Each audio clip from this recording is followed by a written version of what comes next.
From Tommy 2 times. Okay. Where will Tyrann Mathieu sign? Let's see here. And anywhere? I am surprised that the Honey Badger has not yet found a destination.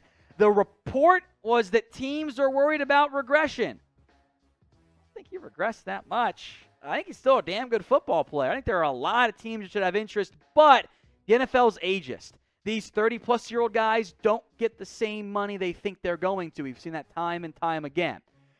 So some fits that could make sense. Denver Broncos, Pittsburgh Steelers, constantly linked, and wouldn't that be fun for Denver? The Saints have been linked heavily. I mean, Mathieu himself said he talked to Mike Tomlin. The Colts, they got money to burn. The Dolphins, which I don't hate that idea. I'm not convinced that they'd go do it. I know Chris Greer said no, but maybe the markets come back down, and then it could put the Dolphins back in the conversation. So what do you think? Where will Tyrann Mathieu end up signing? Make your prediction for me right now in the comments section. From Best Believe, any chance Denver tries to get Kwon Alexander? I think he'll sign after the draft, so let's see what the draft holds for Denver. And maybe right tackle, maybe linebacker in their cards in round 2, in round 3, etc. So I could see it. I think they want a bigger linebacker for that scheme, though. From Taylor Holland, probability Tariq Woolen becomes a top 10 QB in 3 to 4 years. In general, I will always take the low side on a top 10 player.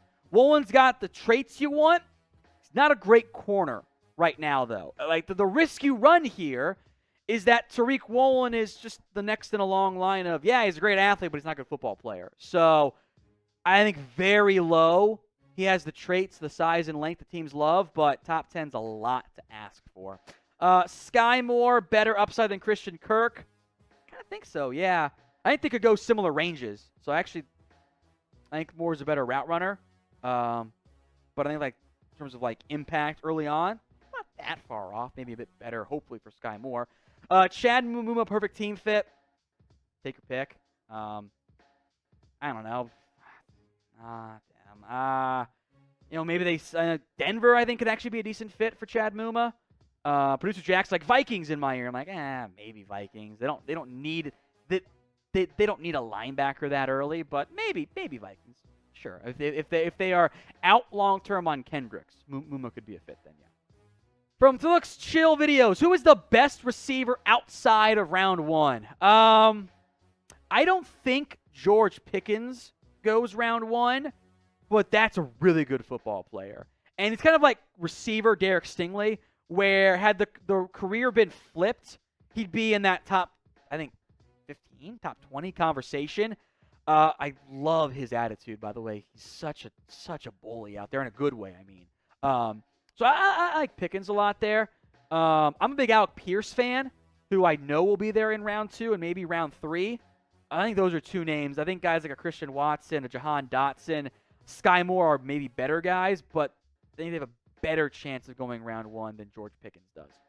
Alex Alay, why is Kayvon Thibodeaux falling down boards? It's a good question. I will not speak for myself because I like Thibodeaux a lot. I want to make that clear. But the reports and buzz and whispers and claims out there are kind of as follows here. He's not a great bender. It's true. He doesn't have great bend. He's not a great athlete. False. Not as big as we thought. Kind of true. But also, like, you should have known that because the numbers were out there for a while here, like from a team perspective. He's got an ego. Sure. But also, like, he's a top 10 pick. Like, of course he has an ego. It's not a bad thing. He's got focus issues. He cares about his brand. And that's what annoys me the most. This, like, Thibodeaux doesn't love football. We've heard that before with other top Oregon prospects. Justin Herbert doesn't love football. He's too smart. Real thing. Penei Sewell, immature with no specifications as to why. That narrative happens a lot with Oregon guys. And it's 0 for 2 with Sewell and Herbert so far. And I don't get why that happens just for them. Doesn't make any sense. And it's really weird to see the Thibodeaux cares too much about his brand when Aiden Hutchinson has a show already with PFF. Like, that narrative disconnect doesn't make sense to me. It's really weird. I think Thibodeaux should probably pick number 2. If I were the Lions and I missed out on Hamilton, I'm not going to go safety in round 1, which, okay, I get positional value. I would take Thibodeaux. The Texans at 3. The Jets at 4. The Giants at 5. Should all strongly consider Kayvon Thibodeaux. The Giants 7. Falcons 8. Seahawks 9. If he gets out of the top 10, maybe then the NFL is right. Maybe then there is the real stuff. They're concerned about a Justin Gilbert all over again. For you Browns fans, you know that one. And maybe we're wrong. It's tough to know, but NFL isn't always right on those things. And it's just, the narrative is weird for around Kayvon Thibodeaux, especially with the Oregon stuff being similar in the past. And I like him a lot. Top 5 guy for me. I take him in a heartbeat. So what do you think? Who will draft Kayvon Thibodeaux this year? Pin comment on today's video. The ad break comes. You know the drill. Head down there. Let me know who you think will draft Kayvon Thibodeaux in round 1 of this year's class. All right, so out of the 4 teams that y'all see on screen right now, who ends up this 2022 season with the most wins? If you think it's the Tennessee Titans, I want you to go ahead and type TEN. Baltimore Ravens, BAL. Seattle Seahawks, SEA. The Pittsburgh Steelers, type PIT. The reason why I'm going to go with the Tennessee Titans is because they're in the weakest division. Though the team that I see being the worst on screen is Seattle. Baltimore has the upside with Lamar Jackson. Pittsburgh has the defense, but they're in a much tougher division. So I'm personally going to go ahead and say TEN. Andrew Temple, do you think that the way things are going right now when teams don't have the money to pay big players, they just get traded off? So it's not they don't have the money. The Packers wanted to pay Devontae Adams. The Chiefs could have paid Tyreek Hill. They could have paid Amari Cooper. It was that they didn't think the value was right. And in general, that is what teams should do. If you're not going to pay somebody and somebody else will, then trade them and get something back. So I think that is the way things are going, and frankly, it's the way they've gone before. Teams are just a bit more aggressive in trading for those guys than what they might have been in the past. Now, if you want daily NFL videos and the 2022 NFL Draft Live, you're at the right spot. Hit that big red button and subscribe, youtube.com/chatsportstv. Fishing Life, Mike, what up, my dude? Who do you think will be the surprise player to fall out of the first round? Good question. Surprise player to fall out of the first round. This might be an unpopular opinion. I'm going to go with Drake London, the receiver from USC. He's really talented, but has already had some injury issues that I know some NFL scouts are a little bit weary about. So if I know some of these other wide receivers are really talented and I could take them in the first round, I'll say Drake London, but that would be a big-time surprise.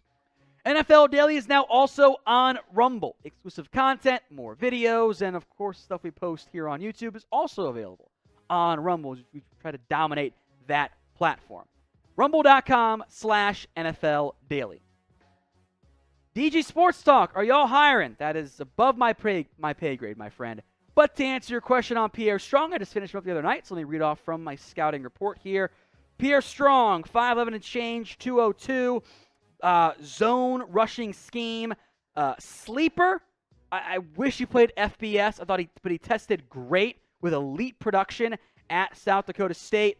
Made some guys miss. Big play threat, 10 rush touchdowns of 50-plus yards. Drops are an issue, and they were an issue at South Dakota State 4 this past year against just 22 catches. I think he's a bit more like build-up straight line speed than big-time explosion, which is probably fine. My question mark is he Elijah Mitchell? I think it's a good player comparison. Or on the downside, is he Darrington Evans? 4th round, could have a sleeper on your hands there. All right, y'all, so we're talking about cornerbacks. How many corners get drafted in round 1? Usually, and I try to diagnose each position by my top players. I could see 4 cornerbacks going in round 1. I would probably set it. I'd probably set the over-under at 4.5, though that seems high. Maybe 3.5, because I see Stingley, I see Sauce, and I see Trent McDuffie all going in round 1. And then after that, it does get a little bit interesting. So let's say 3.5. That would be the over-under. Let me know how many corners get drafted in the first round of the 2022 NFL Draft.